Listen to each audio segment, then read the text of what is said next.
Stuur Here U lig en U waarheid, laat die ons lei. Laat die ons bring na U heilige berg, Here, en in U heilige teenwoordigheid. Gemeente, genade, barmhartigheid en vrede van God ons hemelse Vader.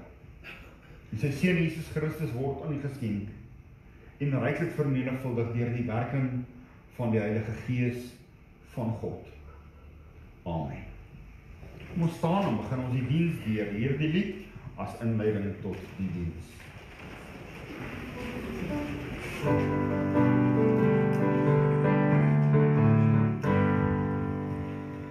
Sien my Gees die glorie en die almag van die Heer, die Allerhoogste wat in liefde oor sy koninkryk regeer.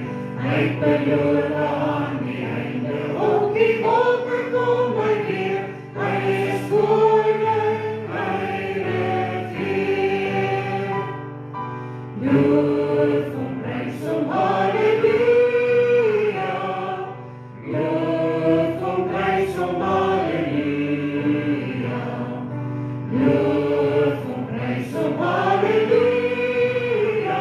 Hy is koning, hy regeer. Die Here is ons vesting wat vir altyd sal bly staan. Hy beskerm elke mens wat in geloof na hom toe gaan. Hy is ons heil en hy is ons naam en hy die vyand reeds verstaan. Hy is die rots wat ewig staan. Loof hom, prys hom, halleluja. Loof hom, prys hom, halleluja. Loof hom, prys hom, halleluja. Hy is die rots wat ewig staan. Kom deel nou in ons loflied, met jou hande op daarvoor.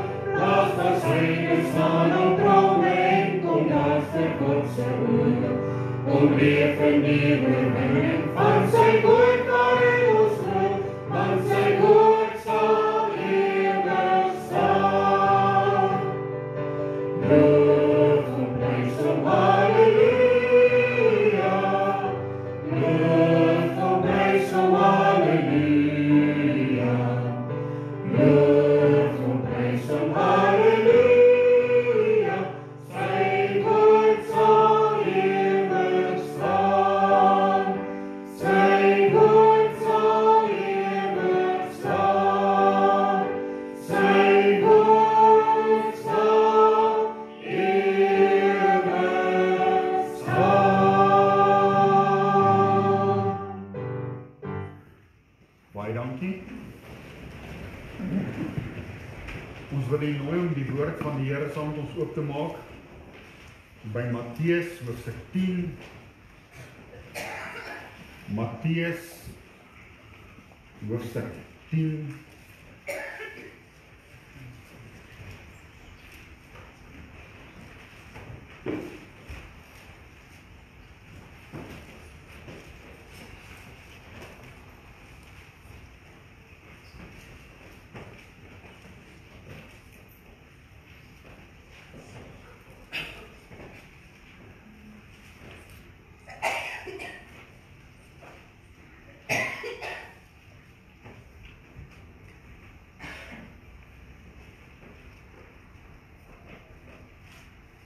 Matteus hoofstuk 10. Daar lees ons saam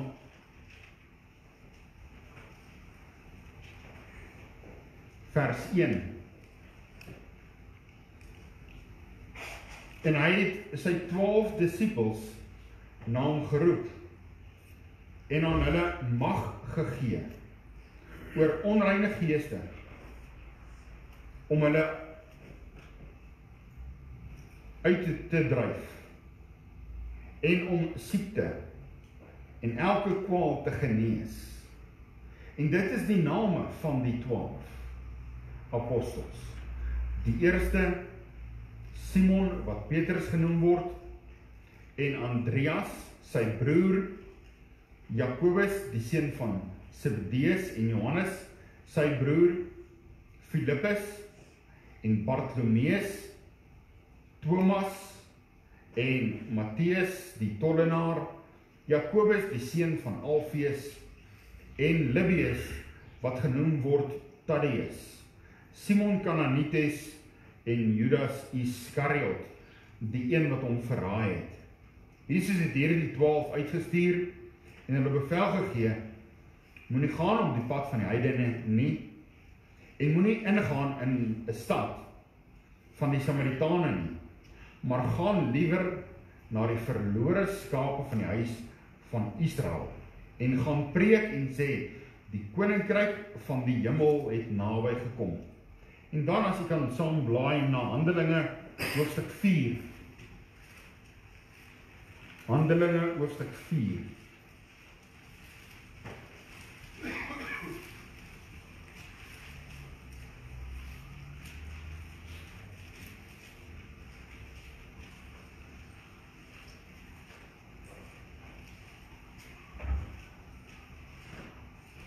Handelinge hoofstuk 4 en 3 en 4 is 'n gedeelte waar Johannes en Jakobus by die tempel kom en hulle vind iemand daar verlam is en sê silwer en goud het ons nie, maar dit wat ons het, dit gee ons van jou, in die naam van Jesus Christus die Nasarener, staan op en loop, en sy been het sterk geword, hy het opgestaan, sy bed opgetel en geloop.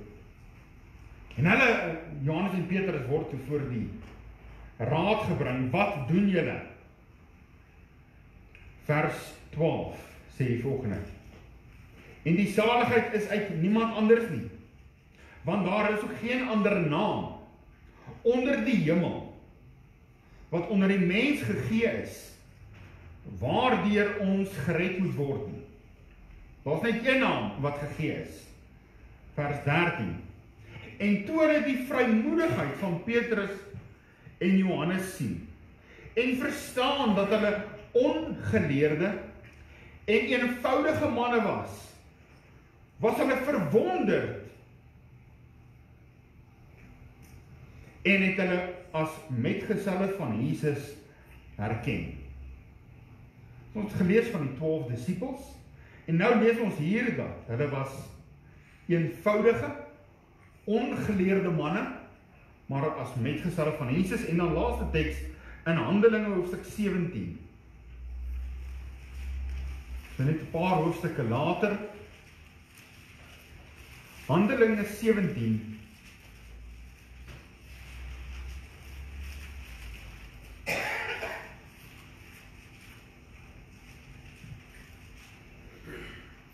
sien ons vir Paulus in Thessalonika en Berea, en daar het hulle ook die evangelie verkondig, en dan word daar van hulle gesê, die volgende woorde in vers 6, 17 vers 6, maar toe hulle nie kry nie, het hulle Jason en 'n paar broeders na die stadsowerhede gesleep en geskreeu, die mense wat die wêreld in opstand bring, hulle het ook hier gekom. Vereens het tot sover, kom ons dit net so en dan buig ons die hoofde en ons vra die Here se seën op sy woord.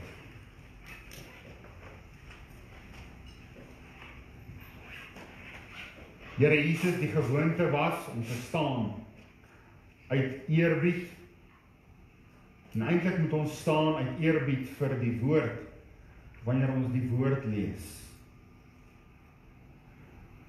En wanneer daar gebid is, dan het hulle hoofde gebuig, vooroor gebuig, want die woord sê, jy mag jou voor geen ander gode neerbuig en hulle nie dien nie. Maar die woord sê, elke knie sal buig en elke tong sal bely. Daarom, Here Jesus, buig ons vanmôre ons hoofde, want ons is nie werd, nie waardig om u heerlikheid te aanskou nie. Maar Here Jesus, u is so goed en so getrou om by ons te kom stil staan. En u is vir ons goed. Ja, Here, daar is baie dinge waaroor ons kan kla. Maar Here, as ons net weer dink aan daardie groepie, nie van duisende wat by mekaar gekom het nie, maar net van 70.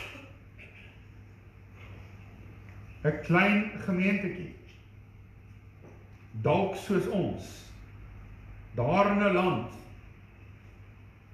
en hulle is onthoof. Sien ons Here dus nie altyd die massas nie. Dis baie keer in die minderheid. Ons lees van 70 disippels, maksimum. En toe hy die kruis begin preek in Johannes 6, het selfs van daardie 70 disippels, het later omgedraai, hulle wat voorheen kragtige dade gedoen het, het later omgedraai, en hy gelos, toe hy die boodskap van die kruis begin preek. En net die 12 het oorgebly. En hy het vir die 12 gevra, wil julle nie ook maar gaan nie? Maar genadiglik daardie 12 het gesê, waarheen sal ons gaan, want U het die woord van die ewige lewe. Here Jesus, ons is dalk nie baie nie, maar hulle wat hier is hulle wat hier wil wees. En 'n soeke het na U woord, na U self, en 'n begeerte om met U te ontmoet. Here, daar is ander plekke waar dit baie gemakliker is met 'n lekker boodskap of min boodskap met meer sang. Maar Here Jesus, ons het gekies om hier te wees. Want ons begeerte is na die woord van die Here, na U self. Here Jesus, mag U dan ook hier in die gemeente aan die brand hou, geestelik vir U. Ons bid, Here Jesus, dat U naam hier genoem sal word, soos ons nou gelees het. Toe Petrus en Johannes opstaan, toe sê hulle, daar is geen ander naam wat onder die hemel gegee is, waardeur die mens gered kan word nie. Daar die vrymoedigheid van die manne, om dit te sê, en gestaan het, dat Jesus is die enigste weg, en die waarheid en die lewe, en daar's niemand, geen ander weg tot die Vader, behalwe deur U nie. Here Jesus, dis wat ons glo. Dis wat ons verkondig, Jesus Christus, en hom as gekruisigde. Here Jesus, hulle wat hier vanmôre sit, het ek hoop in my hart, nie almal het dalk die evangelie nodig nie, maar ons almal behoort die evangelie lief te hê. Ja, ongereddes het dit nodig. En kinders van die Here het die evangelie lief. So al hoor hulle ook Sondag na Sondag die evangelie. Al ken hulle ook die evangelie op die vingers van hulle punte van hulle vingers. Here, as ons dit net op die punte van ons vingers ken, mag ons maar ons vingers afkap, sodat die evangelie in ons hart kan kom. En ons het kan uitleef van 'n wêreld daar buite, wat verlore is, wat donker is. Here Jesus, ons is baie aanslaaf van die sielevyand. Maar Here Jesus, mag ons die oog op U gerig hou. Here Jesus, mag U ons baie gelyk maak. Here, terwyl daar baie dinge aan die gang is, en dink aan dit wat in Amerika gebeur, en Amerika wat uitlatings maak teenoor Suid-Afrika, wat reg en waar is, en ons staat wat goddeloos is en korrup is, wat U nie ken nie en besig met booshede. Here Jesus, dat U hulle siele sal red. Here, daarom weet ons ook hoekom ons hier in Suid-Afrika geplaas is. Om 'n lig uit te straal hier in die donker Afrika. Mag U ons dan ook gebruik. Mag U elke gemeentelid gebruik om 'n disipel te wees, 'n navolger van Jesus Christus. Ook hier waar hulle werk, hier waar hulle bly, hier waar hulle met mense skouers skier, hier waar die familie en vriende is, dat hulle die lig van die evangelie hier mag uitstraal. Here, ons wil bid vir hulle wat siek is, en besonder vir daardie jong meisie, Tiana, wat in 'n koma lê. Here, ons bid en besonder vir oom Dawie, wat in hierdie week sy vrou in die dood afgestaan het. Here, sal U vir hom genade gee en sy hart vertroos, soos net U kan. Baie dankie dat ons U kan aanbid, Here. U wat die koning en die Here is. En kan bely vanmôre dat daar is niemand anders nie. U is die een wat mens geword het. U is die een wat 'n sondelose lewe geleef het. U is die een wat ons lief gehad het, so lief, dat U vir ons aan 'n kruis gesterf het. En dankie dat ons kan weet, ons aanbid 'n opgestane, verheerse heiland, wat sit op sy troon, waar engele hom toeroep, holy, holy, holy. Here, ons wil bid vir elke gemeentelid, dat hulle die lig van die evangelie daar buite sal verkondig, en Here, dat U vir elkeen sal dra, en Here, as daar iemand is wat nood het, dat U iemand sal opwek, om daardie nood, ook in daardie nood te voorsien. Ons bid vir die finansies, ons bid vir die barmhartigheid, ag Here Jesus, dat U hierdie gemeente sal gebruik, soos net U kan. Here, as U ons wil gebruik op ander plekke, stuur ons, en ons sal gaan. Maak ons bruikbaar in hierdie dorp, dat ons geken sal word as metgeselle van Jesus Christus. En nou, Here, open die woord, want die opening van U woord bring vir ons lig. Ons bid dit in Jesus naam. Amen. Nou, ons het gelees in Matteus hoofstuk 10 van die hoeveel disippels? 15. Van die 12 disippels, 12 apostels, wat deur die Here gekies is. Nou, daar is sekere vereistes om apostel te wees. Een van hulle is, jy moes deur die Here Jesus geleer gewees het, jy moes die Here Jesus gemeenskap met hom gehad het, en jy moes deur die Here Jesus aangestel geword het om 'n apostel te wees. En daarom is die probleem in die dag waarin ons lewe, baie meen hulle is apostels, maar hulle kan nie apostels wees nie, want hulle het Jesus nie gesien nie, en hulle is nie deur Jesus aangestel nie. Maar dan sal ons ook vra, maar hoekom is Paulus dan later gereken as 'n apostel? Want Paulus was onder diegene wat heel waarskynlik Jesus gekruisig het. Maar Paulus het die Here Jesus 3 keer gesien, na die Here Jesus opgestaan het, toe hy Jesus vervolg het. En Jesus het homself aangestel, en vir hom gesê, ek sal jou toon hoeveel jy vir my naam moet ly. So Paulus het die Here Jesus gesien, en hy is aangestel deur die Here Jesus, en hy sê dan ook in Korintiërs 15, ek is die laaste apostel. Daar kan nie vandag meer apostels wees nie. As iemand vir hulle vandag self inreken as 'n apostel, dan het hulle duidelik nog nie die woord gelees of gebestudeer nie. So ons sien dan daar is 12 apostels aangestel, wat disippels was, wat die werk van die Here Jesus gedoen het. Wat is 'n disipel? 'n Disipel is iemand wat navolger is van iemand anders. En so was hulle dan disipels van Christus, werktuie vir die Here, die hande en die voete en die oë en die ore van die Here Jesus, om te kan werk.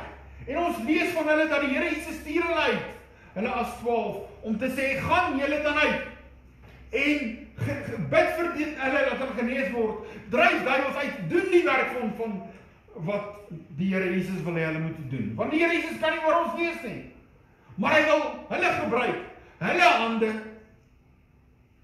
hulle talente, hulle gawes, dat hulle die hande en voete van die Here Jesus sal wees. Hulle was wel bevoorreg, hulle het die Here Jesus gehad as leraar, as voorbeeld. Maar Paul Petrus skryf in 1 Petrus 1 vers 7 tot 9, ons het hom gesien, en hom lief, maar hoe geseënd is julle, wat hom nie sien nie, en tog in hom glo, van wie julle nie gesien het nie, en hom tog lief het, wat julle nie gesien het nie. Julle loon is groter in die hemel, want julle het geglo, wat julle nie gesien het nie. Die 12 apostels was dan as leierskap aangestel. Dis was wel nie baie nie, net 12 manne, om die werk van die Here voort te sit. Goue teks vir u lees in 1 Korintiërs, een van hulle, wat van hulle geskryf is. Vers 26 sê, want let op julle roeping, broeders. Julle is nie baie wys na die vlees nie, nie baie magtig is nie, nie baie edel is nie, maar wat dwaas is by die wêreld, het God uitverkies om die wyse te beskaam.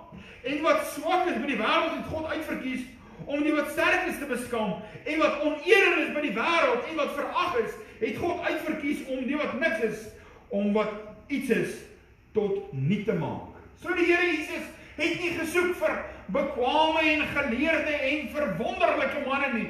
Nee, maar eenvoudiges. Ons het van hulle gelees hier in Handelinge hoofstuk 4. Dat toe Petrus en Johannes hulle mond oopmaak, toe sê hulle maar, hierdie is eenvoudige vissermanne.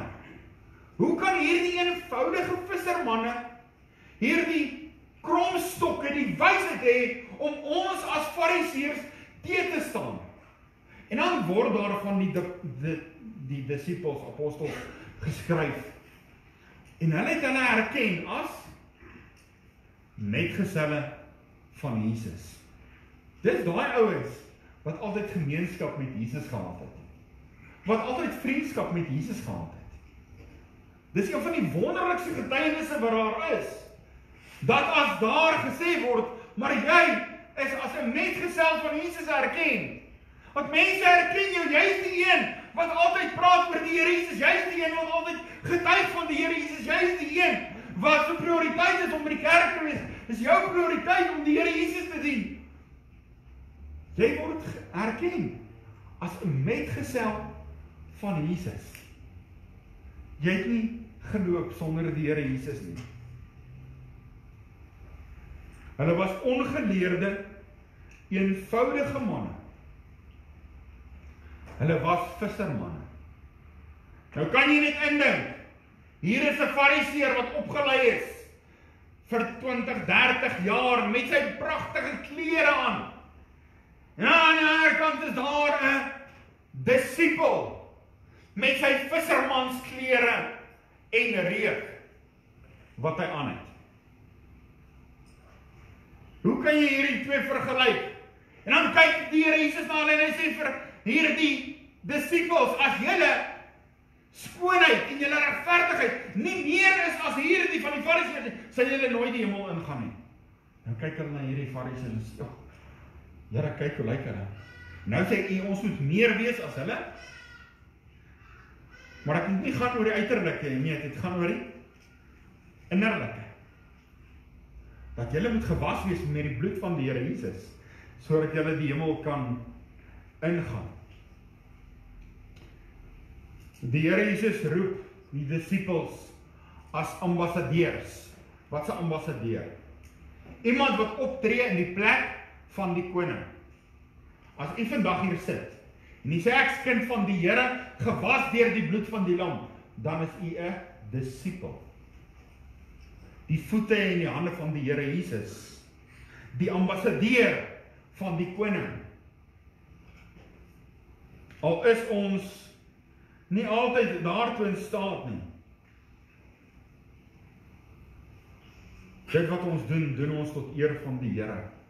Paulus skryf, en of ons lewe en of ons sterwe, ons behoort aan die Here. Nou, ek wil graag ons moet in hierdie oggend net vir 'n oomblik stil staan bietjie by die lewe van die disipels. Wie was hulle? Wat hulle name het ons gelees in Matteus 10? Maar wat se eienskappe kan ons so kortliks, so daar is 12, so ons gaan nie te lank by elkeen stil staan nie. So net kortliks kyk na elkeen. Matteus is die eerste een en ons sien in Matteus 9 vers 9 dat hy was 'n tax collector. Hy was 'n tollenaar. Hy het as te ware as Jood het hy vir die Romeine geld ingesamel. Nou kan jy net indink. Jy is in hierdie lewe en die ANC stuur 'n swart mannetjie daar in jou huis en sê, hoor hierso, ek kom kyk in jou boeke, ek kom kyk in jou finansies, want ek wil weet, wat kry jy, sodat ek die ANC se gedeelte kan vat, hulle vra nie, hulle kom en hulle vat. So dis wat Matteus gedoen het. Jy het al gehoor van Saggeus, wat die hoof was van die tollenaar, en hoe Saggeus getuig en sê, ek het baie keer van mense geld afgepers, en ek was onregverdig, het ek wins gemaak, en ek is ryk, want ek het onregverdig die Jode omgang mee gehad. En dan sê hierdie Saggeus, maar Here, nou dat ek by uitgekom het, ek sal gaan regmaak. As ek van iemand iets afgepers het, gee ek dit, hoeveel dubbel terug? 4 dubbel gee ek dit terug. Dis wat Levitikus die wet van hulle vereis. So dit was wie hierdie Matteus was, hy was 'n tollenaar gewees. Van tollenaar tot disipel van die Here Jesus. Nou hy skryf, hierdie tollenaar skryf vir ons die boek Matteus. Matteus, so elke persoon wat die evangelie skryf, Matteus, Markus, Lukas en Johannes, hulle elkeen sien die Here Jesus as iets, en hulle skilder die Here Jesus as hierdie iets. En Matteus skilder Jesus as die koning van Juda, die leeu van Juda, die koning van die wêreld, die koning van die konings, die Here van die Here. En wanneer Matteus begin skryf in Matteus 1, skets hy 'n geslagsregister om presies te bewys uit watter geslag Jesus gebore is, sodat hy waardig kan wees om koning te wees. So raai wat hierdie Matteus, sy uitkyk op Jesus was koninklik. Die koning van die konings, het hy Jesus erken as. En hy skryf 'n gedetailleerde boodskap oor wie Jesus was en wat hy gedoen het. Nou wat sal u dink? Jy het 'n geleentheid om te skryf aangaande die Here Jesus, maar jy is die skrywer. Hoeveel van jouself sal jy graag in daardie boek wil inskryf, net dat jy mense bewus maak van jou teenwoordigheid in die teenwoordigheid van die Here Jesus? Dat jy vir mense net wil wys, hoor hierso, ek is 'n disipel van die Here Jesus. Wat sal jy sê, hoeveel van Matteus vind ons in die boek Matteus? Niks. Ek sal dink, gooi dalk jou naam daar iewers in om te sê, wat jy doen vir die saak van die Here. En Matteus skryf niks. Ja, ander getuig van hom, maar hy getuig nie van homself. Dis wat ons lees van Matteus. Hy is te besig om oor daar word geskryf van hom. Hy is te besig om van Jesus te praat, as om te praat oor homself. Een van daai ouens wat as jy by hom kom, dan wil hy net oor Jesus praat. Nie oor iets anders nie, hy wil net Jesus. Hy kan niks anders praat nie. Jesus het sy lewe oorheers. En dit was Matteus. Hy het in die brief Matteus, wat natuurlik geïnspireer was deur die Heilige Gees, gedryf deur die Heilige Gees, ingegee deur die Heilige Gees, 129 aanhalings uit die Ou Testament uit. So wanneer jy Matteus lees, is daar 129 verse wat in die Ou Testament staan, wat hy in die Nuwe Testament gebruik as bewys dat Jesus die koning is, dat Jesus die geneesheer is, dat Jesus die een is wat gekom het, wat volmaak en sondeloos is. Dis Matteus wat geskryf het. Gaan kyk het, wat staan in die Ou Testament, en geskryf hoe dit presies op Jesus se lewe betrekking het, te wys dat Jesus is die beloofde Messias, die koning van die hemel en die koning van die Jode wat sal kom. Maak melding van die hoofletters wat geskryf is bo Jesus se kruis. Hy is die koning van die Jode. Dit is Matteus. Volgende vind ons vir Petrus. Ons is almal meer bekend met Petrus. As ek vir julle vra, dan sal u heel waarskynlik kan sê iets wat Petrus gedoen het, né? Wat het Petrus gedoen? Hy het op die water geloop. Wat het hy nog gedoen? Hy het Jesus verloon, ja, verraai. So Petrus was die ouetjie wat baie vinnig gepraat het. Hy was as 'n ware homself baie vinnig hierdie leier toegevoeg van hierdie groepie mans. En wanneer hy geleentheid gehad het om te praat, dan het hy redelik oor homself gepraat. Maar hy was vurig en hy was ywerig vir die Here. Ons lees die volgende van hom in Matteus 16 vers 18. Vra Jesus vir hulle, wat 'n skindery is daar aan die gang, aangaande my? Hy sê, wat sê die mense, wie is ek? En hulle sê, ag Here, sommige sê, u is Elia, ander sê, u is een van die profete of Jesaja. Maar dan kyk die Here Jesus vir hulle en vra vir hulle, maar julle, wie sê julle is ek? En Petrus antwoord, u is die Christus, die seun van die lewende God. En die Here sê vir Petrus, vlees en bloed het dit nie aan jou geopenbaar nie, maar my Vader wat in die hemel is, het dit vir jou gegee, sodat jy dit kan sê. Verder lees ons van hom in Matteus 26, vers 33. Praat Petrus en die Here Jesus praat en die Here Jesus sê, wat gaan gebeur? Hulle gaan my vang en julle almal gaan weghardloop. Julle almal gaan my los en ek gaan alleen agterbly. Ek gaan gedood word. En Petrus sien die geleentheid en hy sê, Here Jesus, u verstaan nie mooi nie. Al sal almal ook, Here, hierdie almal sal u verraai. Né? Here, al sal almal ook. Hy plaas sy broeders onder verdenking. Hy sê, Here, hierdie ouens sal u dalk verloon, verkoop. Maar nie ek nie. Ek is bereid om saam met u tot binne die dood in te gaan. Dis wie ek is, Here.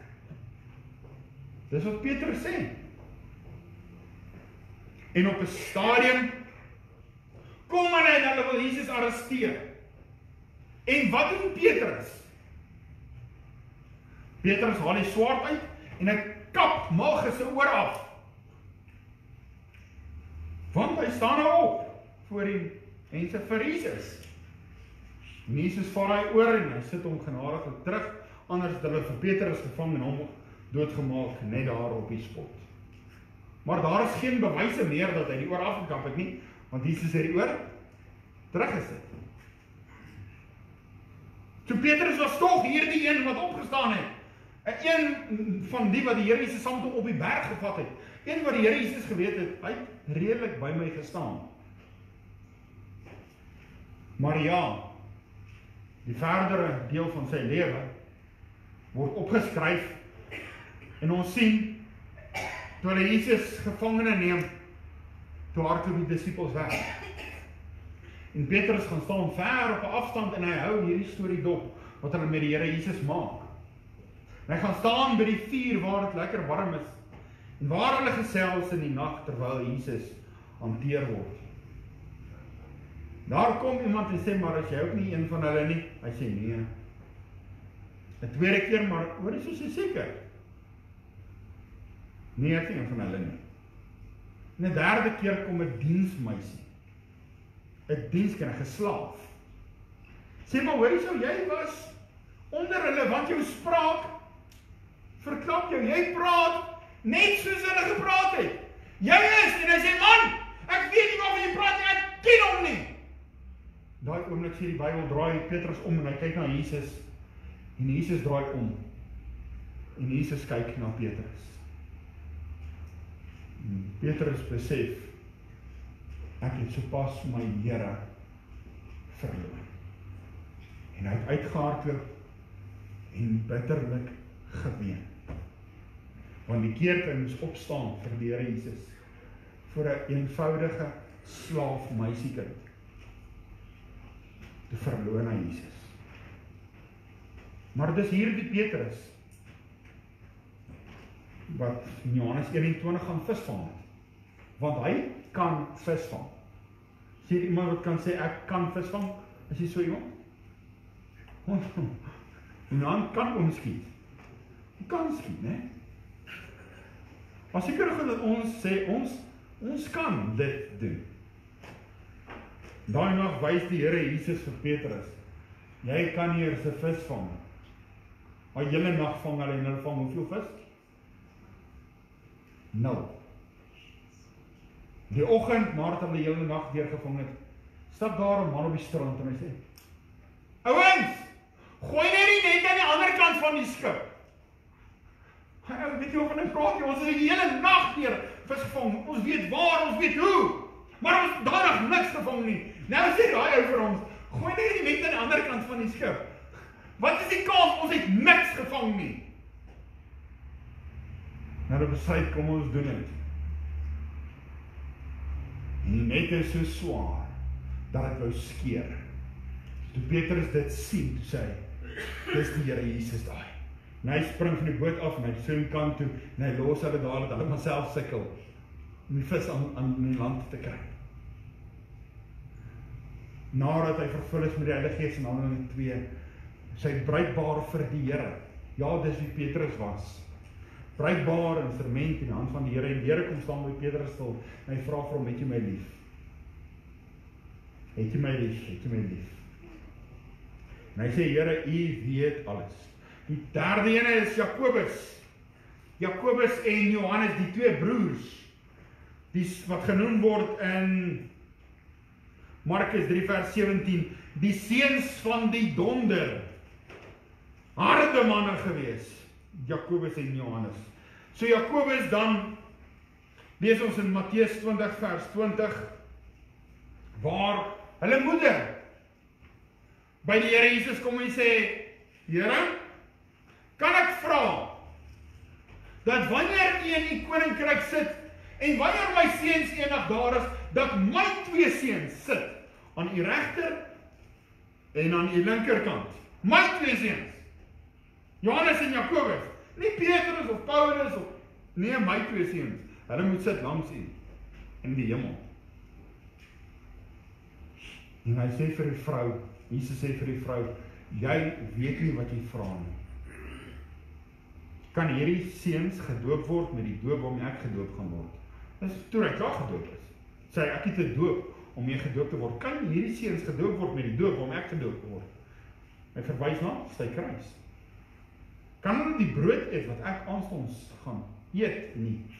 Wyn wat ek gaan drink? Kan hulle? Sy sê ja, hulle sal kan. En hy sê ja, hulle gaan.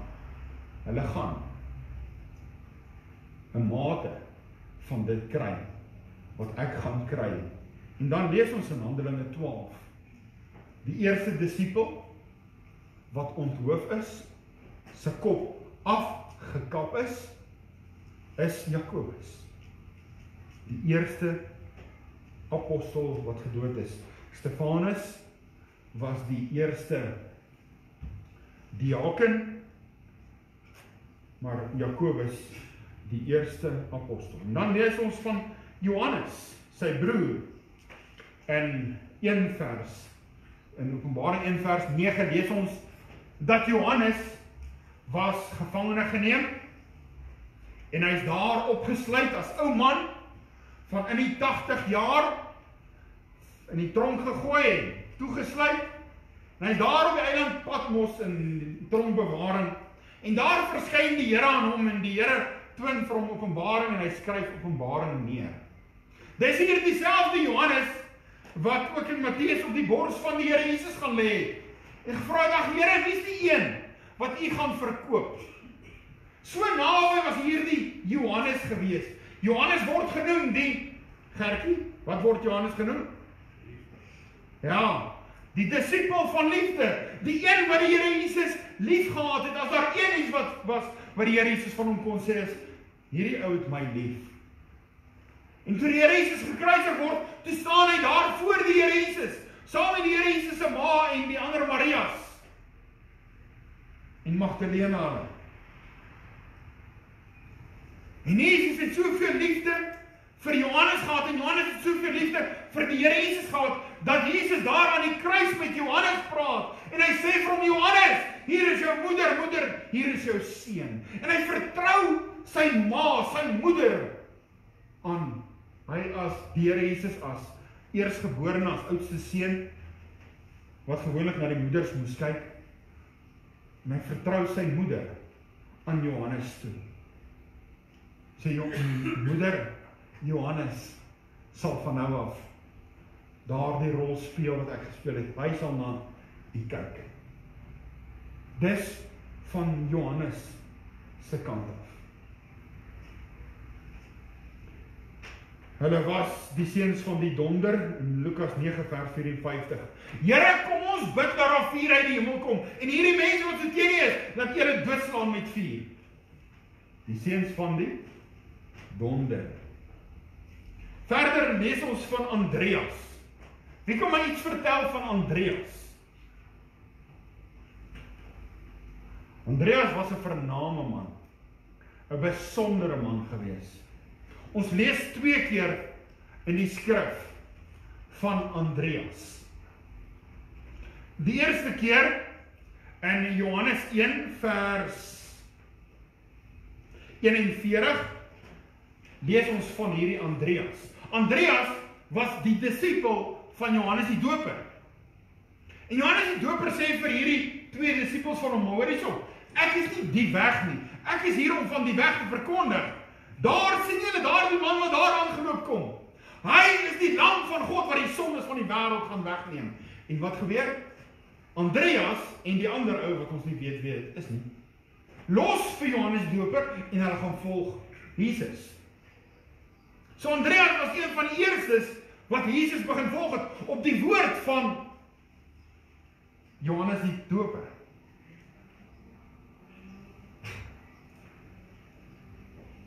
En Andreas, toe hy onder die geklank van die Here Jesus kom en besef wie die Here Jesus is, dat hy die Messias is, die een wat gestuur gaan word, gaan Andreas eers na sy broer toe. En wie was Andreas se boetie? Petrus. En hy gaan na Petrus toe. En hy sê vir Petrus, Petrus, ek het die een gevind wat oor geskryf word. Ek het die Messias gevind. En dan staan daar in Johannes, en Andreas het Petrus na Jesus gelei. Dis nie mooi woorde nie. Ons sê baie keer, ons bid en ons lei mense na Jesus toe. Raai wat? Andreas het vir Petrus na Jesus toe gelei. Ons het werk om te doen, wat moet ons doen? Ons moet mense na Jesus toe lei. As ons tog net kan word soos Andreas, om mense na Jesus toe te lei. 'n tweede keer lees ons van Andreas. Ons lees van hom in Johannes 6 vers 8. Is daar 'n tekort aan brood, of om vir die mense kos te gee?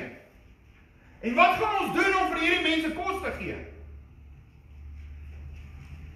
Dan lees ons vir die tweede keer van Andreas. Daar staan, en Andreas het 'n seentjie gevind met 2 visies en 5 broodjies, en hy het hom na Jesus gebring. 'n tweede keer, wat word van hom geskryf? Hy het iemand gevind en hom na Jesus toe gebring. Ja, hy het self nie werk gedoen nie, hy het nie wonderlike groot goed gedoen nie, maar hy wat? Oral waar hy gekom het, het hy mense na Jesus toe gebring, en hy bring die seentjie na Jesus toe, en Jesus kon daar die seentjie se brood verdeel vir 3000, 5000 mense. Want daar was 'n man wat getrou was om mense na Jesus te bring, en sy naam was Andreas. Is hier Andreas? Is hier Johannes wat Jesus lief het? Is hier Petrus wat sal opstaan en die swaard trek en sal veg vir die Here, sal werk vir die Here? Is hier Matteus wat net kan praat oor Jesus? Die volgende een is Bartolomeus. Bartolomeus. Nou ons lees nie baie van hom nie. Hy word eintlik genoem ook. Ja. Hy word Nathaniel genoem. Ons lees van hom in Johannes 1 ook. Johannes 1 en 2. Waar Andreas vir Petrus na Jesus gelei het en die woord rondgegaan het dat ons het die Messias gevind. En daar kom 'n ou aan met die naam van Nathaniel. Ja, ons het vandag 'n ander prentjie van die naam Nathaniel, né? Het julle ook so 'n lelike prentjie in julle kop? As jy bedink aan Nathaniel. So kaal kop, witterige gesiggie. Dis nie lelike beeld daai van. Maar daar's 'n pragtige Nathaniel. En toe hierdie ou na Jesus toe aangeloop kom, toe kyk die Here Jesus hom aan en hy sê, hier is waarlik 'n Israeliet, in wie daar geen bedrog is nie. Hoe kan jy dit indink? Die Here Jesus ken hom. Hy het nog nooit die Here Jesus ontmoet nie, maar hy kom na die Here Jesus toe. Jesus se eerste woorde aan hulle was, hier is waarlik 'n man, in wie daar geen bedrog is nie. Nathanael vra vir hom, Here, maar van waar ken U my? En hy sê, toe jy onder die terpentynboom gesit het, toe jy op een of ander stadium jou afgesonder het onder 'n terpentynboom en God gesoek het en God jou geantwoord het en jy 'n verhouding met die Here was. Dit was ek. En van daai oomblik af was Nathanael Bartimeus gehoek. En hy het geweet. Niemand het geweet van daai ontmoeting nie, behalwe die Here. Nou ontmoet hy die een. Gesig van aansig tot aansig, met wie hy deurgegaan het. Dit is die lewe van Nathanael. Ook later lees ons in Johannes 21 vers 2 van Nathanael van Kana in Galilea. Volgende lees ons weer van 'n man met die naam van Jakobus, die seun van Alfeus. In Markus 5 vers 40 lees ons van hom as die kleine. So daar word nie baie van hom gesê nie, maar 'n kleine. Nou die oorspronklike woord wys dat hy was half effens mankerig en hy was klein. Hy was bietjie een van die geringer ouens. Meer 'n stil ou, nie 'n baie praterige ou nie. Daar is 'n video oor hom wat ek graag wil speel, gaan ons moet speel kry nie. Ons sal vanmiddag 'n video uitstuur wat iets vir ons wys van hierdie Jakobus, van hierdie James. Ja, nie Jacobus nie, Jakobus.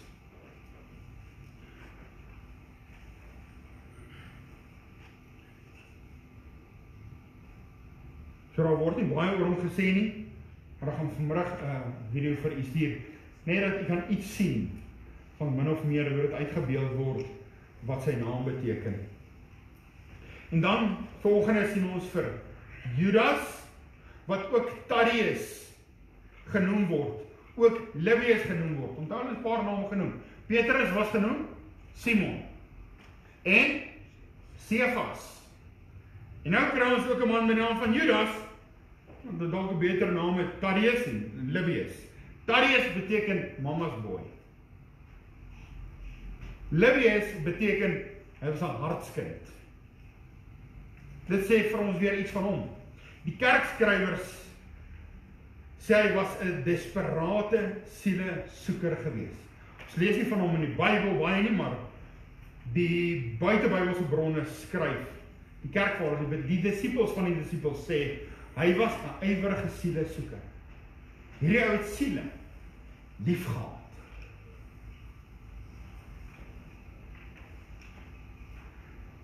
Mense wat, daar word van hom geskryf, die ouens wat gewoonlik 'n lost case was, wat die ouens verbystap en sê, nee, hierdie ou is te ver, hy is te ver van die dwelms, hy is te ver van God, hierdie ou is te goddeloos, hy kan nie meer bereik word nie. Maar word gesê dat hierdie Judas, Lebbeus, Thaddeus, het hom gefokus op daardie mense wat gebrokenis was, verlorenes was, sondaar was, siekes was, vydes was. Hy het hulle na Jesus toe gebring. Dit was hierdie Judas Thaddeus Livius gewees. 9de sien ons vir Filippus. Wat weet ons van Filippus? Ook nie baie nie, as 2 keer wat ons van hom lees. Wat ek wil graag net dit lees, dat u die woorde van die Bybel kan onthou aangaande hom. So die Bybel skets dalk nie 'n mooi beeld van Filippus nie. In Johannes 1 vers 44, die volgende dag wou Jesus na Galilea vertrek en hy het Filippus gekry en vir hom gesê, volg my. En Filippus was van Bethsaida, uit die stad van Andreas en Petrus. Filippus het Nathanael gekry en vir hom gesê, ons het gevind van Moses in die wet en ook die profete geskryf, was Jesus, die seun van Josef van Nazareth. Nathanael het gekom, sy kan daar iets goeds van Nazareth wees. Filippus antwoord hom, kom kyk vir jouself. So hy is dan die een wat vir Nathanael gebring het na Jesus toe. En dan lees ons in Johannes 6. Johannes 6.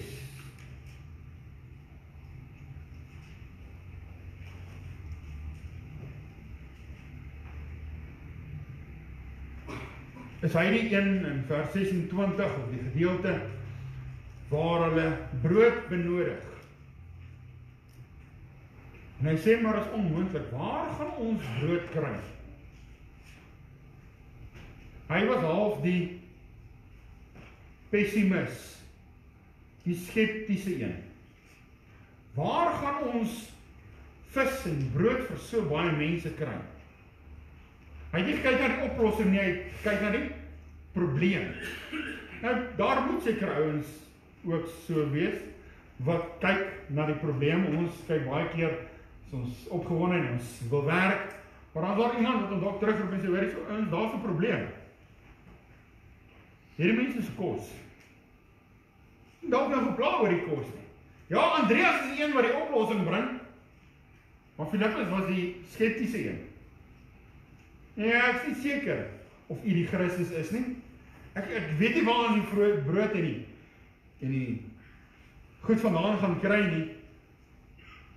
Hy is die een wat deur die Here Jesus getoets word. Gereeld getoets word. Hoe hy gaan optree, wat hy gaan doen. Dit is Filippus, meer pessimistiese een wat vra. Die 10de een is Simon Kananites. In Lukas 16 vers 15 word hy genoem die ywerhaar. Die oorspronklike woord is zealots. Dat hy was ywerig vir die Here Jesus. Dit verwys na een wat nie teruggestaan het. Hy het nie gebuig of geknak nie. Wanneer daar druk was, dan het hy bly staan op dit wat hy glo. En baie keer as ons tussen wêreld ons by die werk is, en hulle is bietjie die meerderheid en hulle laster die naam van die Here Jesus, dan sal ons ook nog 'n bietjie terugstaan, want ons is die minderheid in ons. Want hulle mense afronteer nie, en dit was nie wat Simon Kananites was. Simon Kananites het nie gebuig of geknak onder druk. Hierdie het gestaan vir Jesus en niemand kon hom anders oortuig. Jesus Christus en hom as gekruisig. Daar was niks anders, niemand anders nie. Ons het sulke mense nodig. Wat sê Jesus is die weg, die waarheid en die lewe, daar is geen ander weg. En opstaan daarvoor. By die skole, by die werke, daar waar ons is Jesus Christus hom as gekruisig. Maar wat van dit? Man, bogger dit. Jesus Christus, hom as gekruisig, klaar! Soveel storieetjies, so mense soms op besig hou. En snap het. Terwyl Paulus skryf, Christus het my nie gestuur om gedoen, hy het my gestuur om die evangelie te verkondig, sodat die kruis van Christus nie verydel mag word nie. Dit is wie hierdie man was. Simon kan hy nie tes. Hy het gestaan, en hy het nie gebuig. Hy sou een van die 3 manne gewees wat gesê het, ek buig nie die knie voor hierdie beeld, wat koning Nebukadneser opgerig het nie, ek sal nie die knie buig nie. Ek staan vir Jesus. Nie staan vir ander goed nie. Staan vir die kerk, of staan vir dogma, of staan vir Jesus. En kom wat wil. Daar was 'n man onder hulle, wat gestaan het, vir dit wat hy geglo het. Volgende, die 11de, Thomas, wat ook Didymus genoem word. Wat weet ons van Thomas? Hy was nie daar, die sondagoggend, toe Jesus opgestaan het nie. Hy was iewers besig met iets anders. En toe hulle daar die aand by mekaar kom, die disippels, en hulle sluit die deur uit vrees vir die Jode, toe kom staan die Here Jesus in hulle midde. En die Here Jesus verskyn aan hulle 3 dae nadat hulle hom gekruisig het. Verskyn Jesus in hulle midde, en hy wys hulle sy hande en sy voete. Hoekom? Sodat hulle kan sien, dis waarlik hy. En hy sê vrede vir julle. En wat doen daai manne toe hulle daar uitgaan, die volgende dag? Kry hulle vir Thomas, jy was nie daar gewees nie. Jy was afwesig toe die Here ons ontmoet het. Toe die seun van die Here ons kom ontmoet het, was jy nie daar nie. Ja, jy was afwesig gewees. Maar weet jy wat, Thomas? Ons het die Here Jesus gesien. Hy leef, hy waarlik opgestaan.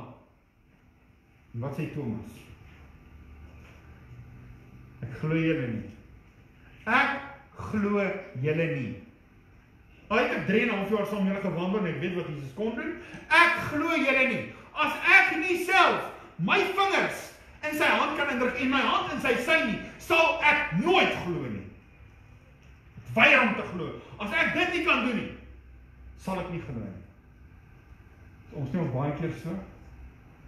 Here, ek wil eers sien, dan sal ek glo.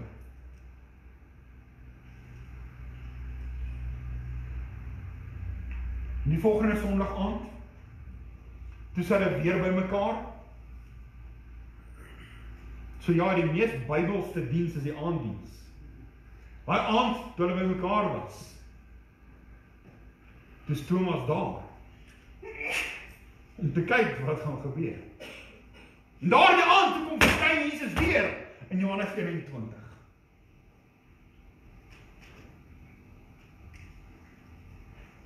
En hy wys weer vir ons sy hande. Hoe weet ons dis Jesus? Hy wys ons sy hande, weer boor vir ons sondes, hy wys ons sy voete vasgenaal aan die kruis. Nou min ek Jesus, wat Jesus met my. En hy wys vir hulle. En op wie rig hy sy aandag eerste? Thomas, kom hier. Kom druk jou vingers in my hand, jou hand in my sy. Kom Thomas. En vir eens glo hy. Ja, die ongelowige Thomas, wat eers moet sien, voordat hy glo, dat die Here kan groot en ondergrondelike dinge doen, wat ons nie eers kan besef nie. Nou vriende, hierdie is die Here se saak. Dit is God se saak. God sal sy saak voorsien en stry. Die Here Jesus sal sy kerk in stand hou. Die Here Jesus sal sy kinders dra. Hy sê, kom na my toe, almal wat vermoeid en belas, ek sal julle rus gee. Jou vriende, dit is tyd om die geloof vas te hou aan die Here Jesus en nie te twyfel nie.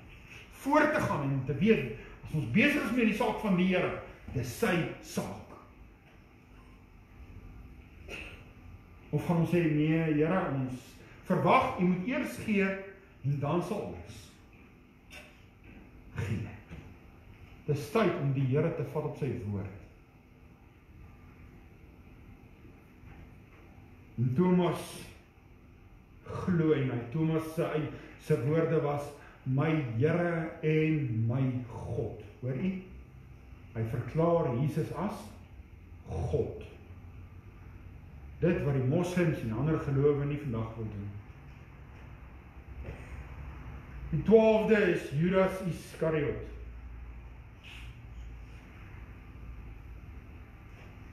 Hy was die beursdraer, die een wat die geld, die finansies hanteer het. Maar hy was ontrou met die finansies, hy het die geld gesteel. En op 'n stadium kom 'n vrou daar en sy wil Jesus seën met 'n salf, albaster salf, olie om op te breek op die Here Jesus. En hy sê, Here, weet U vir hoeveel kon ons daai olie voor verkoop het? Nou sy het dit gemors deur dit oor U uit te gooi en U te salf. En die Here Jesus sê, nee, sy het 'n goeie ding gedoen. Sy het my gesalf vir die kruis wat kom. Sy het 'n goeie daad gedoen. Daar waarvan my kruis gepraat word, sal van hierdie vrou gepraat word, wat my gesalf en geseën het. Maar Here, ons kon dit verkoop en die geld aan die armes gegee. Hy sê, man, julle het die armes altyd by julle. Julle het net nou my by julle. En wat het hy later gedoen? Die Fariseërs soek iemand om hom oor te lewer, om te sê, dis hy is die een, hy is die skuldige. En Judas Iskariot hoor, daar is geld by betrokke. En sê, ek sal gaan. En hy gaan en hy verkoop vir Jesus. Vir 30 muntstukke. Verkoop hy die koning van die konings, die Here van die Here, die een saam wie hy 3,5 jaar gestap het, gesien wat 'n wonderwerk hy doen. Vat hy 'n dolk en hy druk hom in die rug van die Here Jesus in. Weet die Here Jesus hoe dit voel om deur vriende sleg gesê, verraai, verkoop te word. Ja, hy weet hoe dit voel. En Judas het 'n bose hart gehad. So wat sien ons? Daar was 'n plekkie in sy hart waar die duiwel kon gaan sit. En die duiwel 'n rusplek vir sy voet kon vind in die lewe van Judas Iskariot. Is daar 'n plek in jou hart waar die duiwel 'n rusplek vir sy voet kan vind, soos in die lewe van Judas Iskariot? Of is daar geen plek in jou hart waar die duiwel 'n vat aan jou kan kry nie? Later, in Handelinge 21, nadat Judas homself gaan ophang het, selfmoord gepleeg het. In Handelinge 1 vers 26 kies hulle 'n nuwe man, Matthias, in sy plek. In Openbaring 21 vers 14 lees ons van die 12 poorte. By die een poort, Gragus, is daar 12 name op daardie poort geskryf. 'n gedenksteen daar in die hemel. Wie se name staan daar? Die 12 apostels. Hierdie 12 ouens, so 10 teen 1, nie Judas Iskariot nie, maar Matthias, wat in sy plek gekies is. Daar staan hulle naam. So Judas het sy naam in die hemel verruil vir 30 sikkels silwer. Hierdie manne wat eenvoudige manne was, dan het ons gelees in Handelinge 16, hoe daar geskryf word, die manne wat die wêreld in opskudding bring, hulle het ook in ons dorp gekom. Hoor jy? Hierdie 12 manne, hierdie wêreld in opstand gebring. Hulle het die wêreld geskik, 12 manne, wat ywerig was, oorgegee was, gereed was, en gebruik deur die Here, om nie net Jerusalem te bereik nie. Ja, daar het 'n paar bygekom, Paulus, Timoteus, Silas, Apollos, maar dalk so 'n paartjies bygekom. Maar hulle, wat die wêreld skud, hulle het ook in ons dorp gekom. om ons ook in beroering te bring. Is dit nie wonderlik nie, dat daar geskryf word van hulle? Hulle het die wêreld in opskudding gebring. Mag u hier uitgaan vanmôre en die wêreld in opskudding bring, deur te vertel van die werk van die Here Jesus. Sal ek sê ek's te krom, te groot die meer, Petrus het die meer gaan, die Here het hom daarvan gestroop. Elkeen van hulle het slegte en goeie punte gehad, maar hulle was eenvoudige manne, oorgegee, bruikbaar, in die hand van die Meester. Vandag is hulle opgeskryf vir ons, om van te leer, en te sien, dat die Here Jesus gebruik gewone mense, om sy ambassadeurs en disciples te wees. Sal u tog vanmôre hier uitgaan, in die naam van die Here Jesus, daar buite gaan verkondig. Mag jy die een wees, wat staan vir die naam van Jesus. Nie buig, mag jy die een wees, wat nie plek het in jou hart, vir enigiets anders as Jesus. Mag jy die een wees, wat sê, Here, ek sal gaan. Mag jy die een wees, wat Jesus nie gaan verloon, of verkoop, of verraai. Maar mag jy staan, vir die Here Jesus. In 'n tyd, wanneer dit moeilik raak om te staan vir Jesus, mag jy staan vir Jesus, al staan jy ook alleen. Hoorie, al staan jy alleen. Staan vir Jesus. Amen, kom ons bid saam. Here Jesus, baie dankie vir die voorbeelde en vir die woord, dat ons daar die manne kan ondersoek en kan sien wie hulle was, min of meer wat hulle gedoen het. Here, ons gaan as u wil vanaand meer kyk na hulle, die einde van hulle lewe, na buitebybelse bronne, hoe hulle gesterf het, en waardeur hulle moes gaan, en wat die skrif vir ons sê. So eintlik moes ons vanaand se boodskap vanmôre gebring het, vanmôre en vanaand. Maar Here Jesus, ek wil vertroue hê dat hulle ook vanaand sal luister. En kom, om te sien wat was die einde van hierdie 12 manne se lewe. En nou Here, vra ek dat u in en deur elkeen wat hier sit verheerlik sal word. Dat mense vanmôre sê, Here, hier is my hande, hier is my voete, hier is my oë, hier is my ore, hier is my mond, my alles op die altaar, en wagtend op die vuur. Hier is ek, Here, bruikbaar vir u en vir u saak. Gebruik hulle, Here.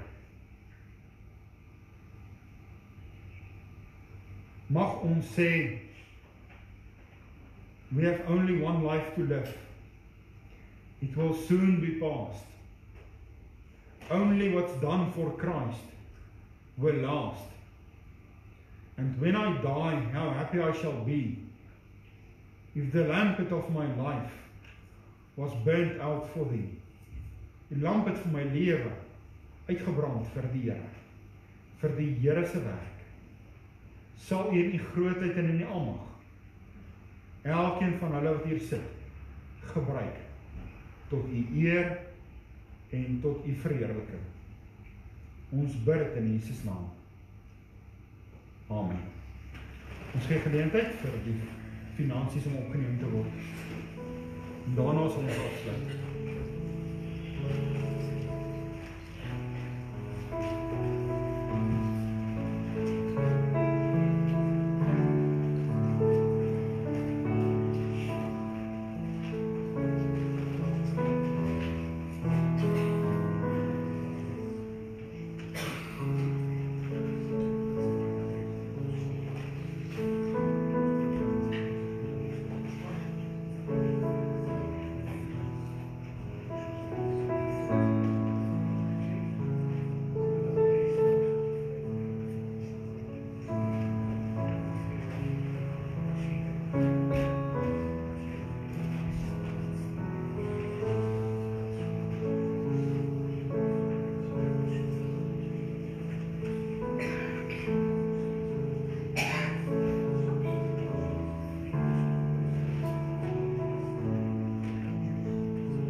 het ons so toe op en dankie sê vir die gawe.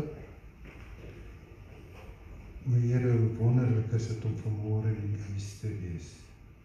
Hoe wonderlik was dit om te sê, kom ons gaan op na die huis van die Here. Dankie Vader vir hierdie besonderse boodskap. Dankie Vader ook dat ons hart ontvanklik was vir die woord. Dankie Vader ook vir die offergawe wat ons kan opneem. Ons gebed is dat hierdie fondse tot U eer gebruik sal word vir die uitbouing van die koninkryk hier op aarde. En dat ons ook sal opstaan vir U. Vader, ons vra dit in Jesus se naam alleen. Amen. Amen. Baie dankie, kom ons staan, dra ons nooit kry, sluit ons af met hierdie lied.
Christus, die liefde van God ons Hemelse Vader en die teere, troue, opsoekende gemeenskap van die Heilige Gees mag hy met julle elkeen wees en bly. Amen.